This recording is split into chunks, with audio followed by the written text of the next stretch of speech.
কি ঘটেছিল সেদিন রাতে?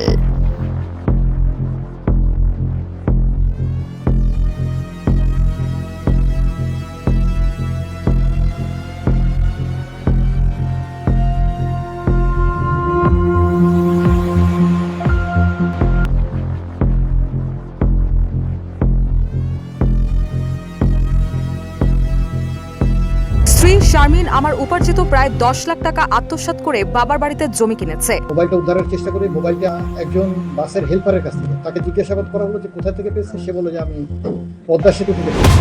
গাজীপুরে স্ত্রী সন্তান সহ 5 হত্যায় অভিযুক্ত আসামি ফোরকান। তবে আসলে কি ফোরকান তার নিজ পরিবারকে খুন করেছে নাকি খুনি অন্য কেউ?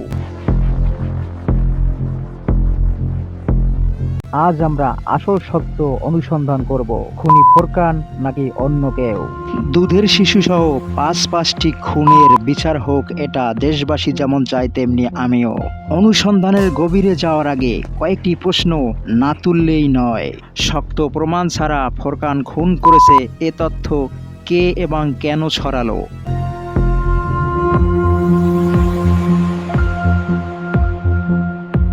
ঘটনা এমনও তো হতে পারে ফোরকানকে খুন করে গুম করে রাখা হয়েছে।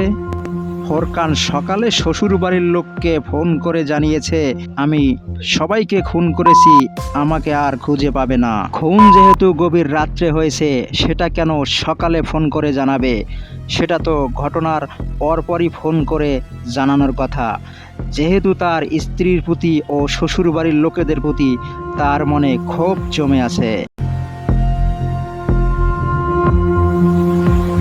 পুলিশের ভাষ্যমতে ফোরকান রেন্টে কারে গিয়ে নিজেই গাড়ি ভাড়া করে। তবে সে জানে সোশ্যাল মিডিয়ায় নিউজ হওয়ার পর সারা দেশ জুড়ে তার ছবি রয়েছে, তাকে সবাই চিনে ফেলবে এবং রেন্টে কার ব্যবসায়ী ফোরকানকে দেখে চিনে ফেলার কথা। পুলিশের ভাষ্যমতে সিসি ফুটেজ যাচাই করে খুনি ফোরকান পদ্মা সেতুর উপর দিয়ে ঝাঁপ দিয়েছে। ফোরকান যদি আত্মহত্যাই করতে চায় তাহলে কেন সে রেন্টে কার ভাড়া করে পদ্মা সেতুতে যাবে? সে তো অন্য উপায়ে যেতে পারত। এবং ফোরকান তার ফোন কেন সেতুর রেলিংয়ের উপরই রেখে ঝাঁপ দিবে? মোবাইল তো তার পকেটে থাকার কথা। এবং পুলিশের দাবি ফোরকানের মোবাইল ফোনটি একটি বাসের হেল্পারের কাছ থেকে উদ্ধার করা হয়েছে। কিন্তু সেতুতে চলা পাবলিক পরিবহনগুলো 100-র উপরে টান থাকে। হেল্পারের চোখ থাকে বাসের সামনের দিকে। সেতুতে থাকা ছোট্ট মোবাইল ফোন তো তার চোখে পড়ার কথা নয়। এখন যে তথ্যটি আপনাদের সামনে উপস্থাপন করব তা চোখ কপালে ওঠার মতো। স্বনামধন্য এবং প্রথম সারির গণমাধ্যমগুলো পদ্মা সেতুতে থাকা আসামি ফোরকানের ঝাঁপ দেওয়ার যে ফটোকার্ডটি দেখানো হয়েছে তা কেবল এআই দিয়েই তৈরি করা হয়েছে। পুলিশের সিসি ফুটেজ অনুসন্ধানী রিপোর্টে বলা হয়েছে, ঘাতক ফোরকান পদ্মা সেতু থেকে ঝাঁপ দিয়েছে। আর সেই পদ্মা সেতুর ফটোটি সোশ্যাল মিডিয়ায় ভাইরাল হয়েছে। কিন্তু এখন প্রমাণ হবে সেই ফটোটি কোনো পদ্মা সেতুর নয়, সেটি একটি এআই দিয়ে কাল্পনিক ফটো তৈরি করা হয়েছে।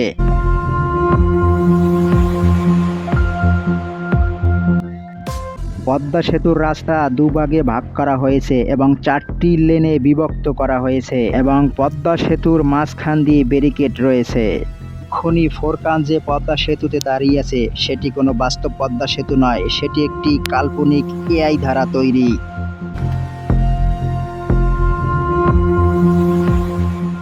নিজের বাচ্চা আবার নিজে মারে, কি করে কেমনে মারে এইটুকু তো আমার দ্বারা সম্ভব হতো না। খুনির আক্রোশ এতই বেশি ছিল যে একটি ইটের উপর আঘাত করলে সে ইটটি টুকরো টুকরো হয়ে যেত। ডাক্তারি পোস্টমর্টম রিপোর্ট বিশ্লেষণ করলে যা পাওয়া যায় তা হলো গভীর ক্ষতের চিহ্ন পাওয়া গেছে ভিকটিমদের শরীরে। ঘটনার সাক্ষীর মুখ চিরতরে বন্ধ করার জন্যই এই ধরনের আঘাত করা হয়। সাইকোলজি ভাষায় বলা হয় মৃত্যু নিশ্চিত করে স্থান ত্যাগ করা। এ ধরনের ভারী আঘাত যদি ফোরকানই করবে তাহলে তো তার স্ত্রীর শরীরই বেশি থাকার কথা। স্থানীয় সূত্র যাচাই বাছাই করলেও এটাই প্রমাণ হয় ফোরকানের ক্ষোভের জায়গা তার স্ত্রী এবং শ্বশুরবাড়ি। তবে কেন এই অবুঝ শিশুর উপর এই বর্বরতা?